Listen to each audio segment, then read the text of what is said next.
The 29th UN Climate Conference, or COP29, is set to take place from November 11th to November 22nd in Baku, Azerbaijan, as global leaders look to scale up funding mechanisms to support vulnerable nations through climate financing. Climate finance is the funding provided to help countries tackle climate change, whether by reducing emissions or adapting to its impacts. This financing comes from public, private and international sources. I would say the climate finance is to address all action to address climate change, and particularly from a mitigation aspect, financing to ensure that countries are able to come up with actions that would be in line with their commitment towards the Paris Agreement goals, which is to keep temperature rise under 1.5 degrees Celsius. Now, what are the sources of climate finance? Now, I would put it in two large buckets to start off with. I would say one is what is called the public finance, which is directly financing that comes from governments, which is public. The other one is private finance.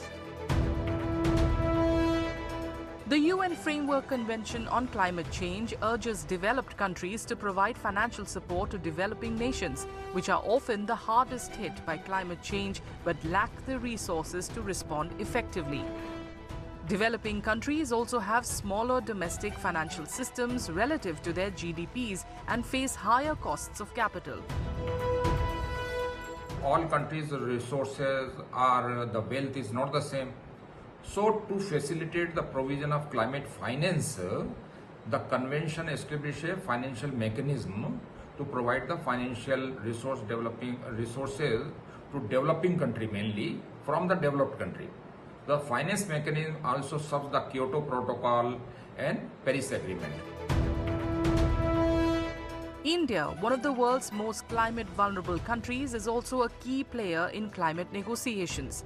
With ambitious targets like achieving 500 gigawatts of non-fossil fuel energy by 2030 and becoming net zero by 2070, India will require significant climate finance to achieve its goals. Estimates suggest the country will need trillions of dollars over the coming decades to transition to clean energy and meet its climate targets. If you look at India's NDC, the Nationally Determined Contribution 2030, and if you look at the document that the Government of India itself published, they expect something like, I think the figure is something like over 2.3 trillion, something like about 17 billion per year till about 2030 is the requirement for climate finance for India alone, right? Now, a lot of the investments that, and let's sort of put it in certain perspective, right? Right now, we have roughly about 200 gigawatts of renewables. We need to touch 500 gigawatts of renewables by 2030. Bulk of the 200 gigawatts of renewables that we have is from private investments. So I would assume that the remaining 300 gigawatts of renewable energy that will come on stream will also be largely private investments. But like I said, there will be some public component like the subsidies for the PM Surya Ghar, Mufti Bijli Yojana, and so on and so forth.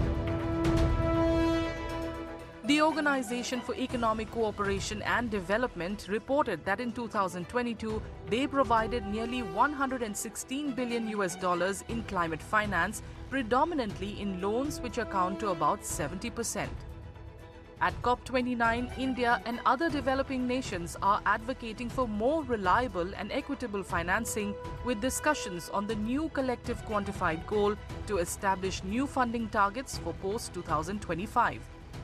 These funds are essential for countries like India for balancing economic development and climate action.